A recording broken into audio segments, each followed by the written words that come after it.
Assalamualaikum warahmatullahi wabarakatuh. Halo teman-teman. Di sini saya akan mempresentasikan 5 materi terkait dengan kecerdasan emosional dan spiritual dalam berbisnis. Baik, materi pertama itu tentang kecerdasan emosional dan spiritual dalam berbisnis. Pengertiannya, kecerdasan emosional atau EQ itu mengacu pada kemampuan kita untuk mengenali, memahami, mengelola emosi diri sendiri dan orang lain. Kita itu dituntut untuk mengenali diri kita sendiri dan orang lain. Serta IQ itu penting loh untuk membangun hubungan yang baik, berkomunikasi secara efektif dan menyelesaikan konflik. Pemimpin itu harus dituntut memiliki IQ yang tinggi karena pemimpin yang memiliki IQ tinggi itu mampu menciptakan lingkungan kerja yang positif, meningkatkan kolaborasi dan mendorong motivasi terhadap tim atau terhadap karyawannya. Sementara itu, kecerdasan emosional itu berkaitan dengan pemahaman nilai-nilai, tujuan, dan makna hidup. Kalau dalam konteks bisnis nih, spiritual itu buat apa sih?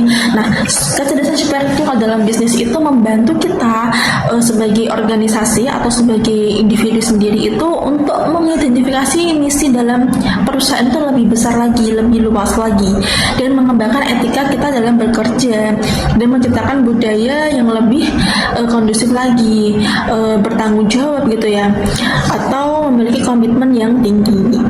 Jadi karyawan atau diri kita itu kalau bekerja harus memiliki spiritual agar bertanggung jawab, berkomitmen, dan cenderung memiliki jiwa yang ikhlas dalam melakukan suatu pekerjaan. Nah, dalam dunia bisnis, kecerdasan emosional dan spiritual itu saling berkaitan, saling bahu-membahu. Karena kecerdasan emosional dan spiritual itu dapat mengelola emosi, membangun hubungan yang baik, serta fokus pada nilai dan tujuan yang lebih besar. Keduanya ini itu berkontribusi pada lingkungan kerja yang positif ya, karena meningkatkan motivasi kerja, etika yang baik, dan bisa berkolaborasi dengan tim yang kondusif lagi, mendukung keberhasilan dan pertumbuhan jangka panjang pada perusahaan bisnis tersebut. Nah, selanjutnya itu materi kedua, yaitu analis 4C Diamond pada perusahaan. Di sini saya akan mencontohkan yaitu perusahaan Polytron yang bergerak di bidang elektronik ya. Saat ini saya mencontohkannya di TV LED. Jadi judulnya yaitu analisis 4C Diamond pada perusahaan Polytron, terutama pada produksi TV LED. Nah, di sini ada 4 langkah. 4 langkah ini saya akan menjelaskan secara ringkas dan insya Allah bisa dipahami, dimengerti ya. Nah, langkah pertama yaitu ada change step analysis, di mana metode ini itu digunakan untuk menganalisis dampak dan faktor yang terpengaruh oleh perubahan pada suatu sistem. Ada 5 faktor. Yang pertama itu ada sains teknologi, politika legal, bisnis company, sosial kultur, dan industri market. Di mana yang pertama yaitu sains teknologinya, itu inovasinya produk harus ditingkatkan seperti QLED, OLED. Yang kedua itu adalah politika legal, di mana perusahaan itu harus mematuhi regulasinya. Yang ketiga ada business company, yaitu fokus pada produk yang ramah lingkungan. Yang keempat ada social kultur, mengembangkan fitur yang modern. Yang kelima yaitu industri marketnya, harus diferensiasi produk dengan desain yang lebih unik lagi dari merek atau dari pesaing perusahaan yang lain. Untuk langkah keduanya yaitu ada kompetitor dan customer asset analysis, di mana metode ini digunakan untuk menganalisis posisi perusahaan dengan fokus pada 2 aspek. Yang pertama itu ada kelemahan dan kelebihan pesaing serta kebutuhan dan preferensi pelanggan. Jadi ada 2 ya, kompetitor dan customer. Nah, untuk kompetitornya yaitu juga ada inovasi teknologi, ada layanan e-commerce. Untuk inovasi teknologinya itu fokus pada kualitas gambarnya. Kalau layanan e-commerce itu fokus pada penawaran eksklusif dan bundling produk untuk meningkatkan penjualannya. Nah, untuk customer, jadi perusahaan ini itu mengutamakan kualitas gambar tinggi, seperti resolusinya itu 4K, 8K, atau HDR. disesuaikan dengan preferensi individu atau preferensi pelanggan atau customer ya. Jadi perusahaan itu harus merajakan customer atau memberikan yang terbaik untuk pembeli, untuk raja, untuk customernya. Langkah ketiga yaitu ada company asset analysis, di mana metode ini itu digunakan untuk mengevaluasi berbagai elemen internal pada suatu perusahaan, termasuk kekuatan, kelemahan, sumber daya, dan budaya organisasi. Nah, metode ini itu memahami posisi perusahaan secara global. Seperti contohnya itu company strategy in next normal era, di mana perusahaan atau Poltron ini itu mengembangkan produknya ya yang memiliki TV LED dengan teknologi tinggi seperti OLED, QLED kayak gitu.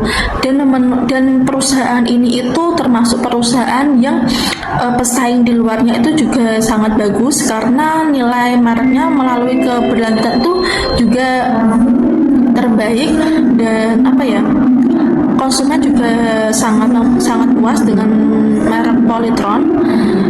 Nah, langkah terakhir yaitu ada strategi company alignment, di mana suatu metode ini tuh digunakan untuk memastikan perusahaan itu berjalan dengan baik, memiliki strategi atau tujuan, visi dan misinya itu selaras. Jadi ini nanti saya akan kasih contoh ya, last stepnya atau step terakhirnya pada suatu perusahaan TV LED di PT Poltron. Materi ketiga yaitu tentang analisis positioning statement. Saya contohkan pada perusahaan maskapai AirAsia. Nah, positioning statement AirAsia ini menekankan sebagai maskapai yang memiliki penerbangan yang bertarif rendah, yang menyediakan aksesibilitas penerbangan untuk semua orang, semua kalangan, dan dengan fokus pada nilai, kenyamanan, dan pengalaman pelanggan. Jadi AirAsia itu memosisikan diri sebagai maskapai yang menawarkan perjalanan jauh dengan biaya rendah, menarik sebagai segmen pasar sambil menjaga kualitas layanan. Untuk position statement ini itu ada 3. Yang pertama ada tagline, yang kedua ada positioning statement, yang ketiga ada elemen positioning. Untuk tagline pada perusahaan AirAsia ini itu tertuju pada lebih jauh, lebih murah. Kalau positioning statementnya itu terbang lebih jauh, bayar lebih sedikit. Kalau untuk elemen positionnya ini itu ada kerangka acuan, ada brand AirAsia, target pasar, poin diferensiasi, dan ratio to bilah atau RTB. Nah, untuk kerangka acuannya pada maskapai AirAsia ini itu tertuju pada petualang terjangkau dengan jaringan rute yang luas. Kalau untuk brand AirAsia-nya itu fokus pada pengalaman terbang, bukan hanya harga ya. Jadi mereka itu memfokuskan pada pengalaman pilotnya atau pengalaman maskapainya. Jadi maskapainya itu meskipun bertarif rendah tapi memiliki pengalaman terbang jauh. Kalau target pasarnya itu perusahaan atau maskapai AirAsia ini itu ada banyak kalangan ya, ada kalangan menengah ke atas, menengah ke bawah, generasi muda, keluarga. Jadi AirAsia ini tuh banyak diminati oleh keluarga yang mau destinasi ke luar kota atau keluar provinsi. Jadi karena biayanya murah dan mereka pengen liburan ke manapun itu tidak ada batas budgetnya ya. Kalau untuk poin diferensiasi ini itu karena harganya murah, rute luas, dan frekuensi tinggi, jadi memiliki daya tarik untuk pelanggan ya. RTB-nya itu model low cost yang efisiensi dan ulasan yang positif. Jadi dari berbagai macam konsumen, dari berbagai macam target pasarnya itu memiliki atau ngasih nilai yang itu positif semuanya, karena tadi tarifnya rendah dan pengalamannya tinggi. Materi keempat yaitu ada gap model of service pada JNE dan JNT. Nah, gap sendiri pada JNE ini itu membantu JNE untuk meningkatkan layanan dan memenuhi harapan pelanggan. Jadi JNE itu sering banyak komplainan karena barangnya tidak sesuai, sering rusak atau harus ada perbaikan. Nah, makanya harus ada gapnya.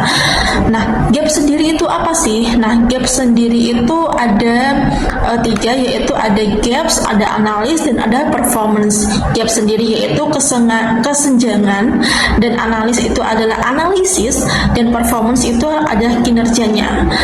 Jadi gap itu bisa memperbaikilah kinerja dari JNE dan JNT. Nah, gap model of service pada JNE itu ada knowledge gap, ada policy gap, ada delivery gap, communication gap, perception gap. Ada 5 ya. Kalau untuk knowledge gap ini itu pelanggan mengharapkan pengiriman terhadap JNE itu lebih cepat, tapi kenyataannya itu JNE itu lebih lama. Jadi harus ada perbaikan dulu. Perbaikannya apa? Lakukan survei untuk memahami ekspektasi pelanggan. Jadi jangan kasih PHP terhadap pelanggan. Kalau misalkan 2 hari ya 2 hari, jangan 2 hari diganti 3 hari kayak gitu. Untuk policy gap ini itu JNE itu harus memiliki kebijakan pengambilan tidak jelas dan sering tidak dipahami. Kadang keterangannya di JNE itu tidak jelas ya, dan harus ada perubahan atau ada perbaikan seperti pengambilan di website yang secara lebih jelas lagi. Selanjutnya ada delivery gap, di mana delivery itu pengiriman yang sering telat. Jadi perbaikannya itu harus ditingkatkan lagi manajemen rute dan prosesnya. Terus ada communication gap-nya, komunikasi itu pelacannya tidak jelas dan tidak akurat. Jadi perbaikannya itu harus menggunakan sistem IT yang lebih signifikan lagi. Terus ada perception-nya gap, yaitu JNE itu tidak dikenal handal. Jadi harus ada perbaikannya ya. Memiliki kualitas yang komunikasi pelanggannya itu harus bagus kan, perception ya. Jadi persepsinya pelanggan itu dikatakan itu kayak keluh kesahnya gitu loh. Jadi pelanggan itu memiliki perception kalau JNE itu lambat, tapi harus dihilangkan karena JNE harus memiliki perbaikan dari persepsinya pelanggan. Nah, jadi untuk JNT-nya itu hampir sama seperti JNE, di mana knowledge gap-nya itu pelanggannya itu mengharapkan kedatangannya itu sesuai dengan harapannya pelanggan, tapi kenyataannya tidak. Itu hampir sama. Jadi JNE dan JNT pun harus memperbaiki sistem pada gap-nya. Jadi harus memperbaiki setiap dia memiliki untuk meningkatkan layanannya. Jadi dia tuh harus meningkatkan suatu perception-nya dari pelanggan, seperti kalau JNE itu lebih cepat daripada JNT kayak gitu. Jadi harus menghilangkan perception pada pelanggan yang seperti itu, tidak memiliki PHP atau tidak mem-PHP-in customer. Jadi harus real, kalau 2 hari ya 2 hari, kalau sehari ya sehari, dan tidak menyesatkan atau tidak ngasih harapan. Materi selanjutnya yaitu mengembangkan kecerdasan emosional untuk pemasaran yang lebih efektif. Nah, untuk IQ ini itu tertuju pada tiga titiknya, yaitu ada why, ada what, ada how. Nah, kita akan belajar tentang why dulu. Nah, why ini itu kita contohkan seperti 2 hal. Yang pertama itu ada manufaktur fleksibel, dan yang kedua ada pemahaman keragaman generasinya. Nah, why itu ada memahami pentingnya kecerdasan emosional atau EQ dengan menciptakan koneksi yang lebih dalam dengan pelanggan dan meningkatkan aktivitas kampanye pada perusahaan atau pasaran bisnisnya. Seperti manufaktur fleksibel, itu kan meningkatkan perusahaan untuk memenuhi peminatan pelanggannya. Memahami keragaman generasi yang mengacu pada keberadaan berbagai kelompok umur dan suatu organisasi, masing-masing dengan nilai gaya hidup kelompok dan memiliki preferensi yang berbeda.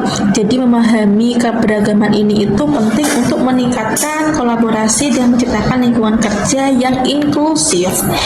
Yang kedua ada what, yaitu mengetahui elemen-elemen apa yang harus diperhatikan seperti empati, komunikasi yang efektif, dan kemampuan untuk merespon emosi pelanggan seperti navigasi responsif, positioning, dan differentiation branding. Jadi what itu elemen yang harus dipertimbangkan untuk memiliki empati dan komunikasi yang lebih efektif. Nah, yang terakhir itu ada who. Who itu bagaimana? Implementasinya strategis itu kayak apa? Nah, saya contohkan pada entrepreneur marketing canvas. Entrepreneur ini itu suatu alat yang digunakan untuk merancang strategi pemasaran secara visualnya. Canvas ini itu membantu pengusaha merumuskan perorganisir strategis pemasarannya dengan cara mengembangkan segmen pasar dengan memahami demografinya atau psikografinya dan kebutuhan pelanggan lainnya. Jadi seperti itu bagaimana cara perusahaan bergerak di bidang emosi, kecerdasan emosional pada pemasaran yang lebih efektif. Itulah kelima materi yang telah saya sampaikan dalam presentasi kali ini. Apabila ada tutur kata yang kurang berkenan di hati teman-teman sekalian, saya mohon maaf dan semoga presentasi ini bisa menjadi bermanfaat bagi saya dan bagi teman-teman atau orang banyak. Terima kasih dan wassalamualaikum warahmatullahi wabarakatuh.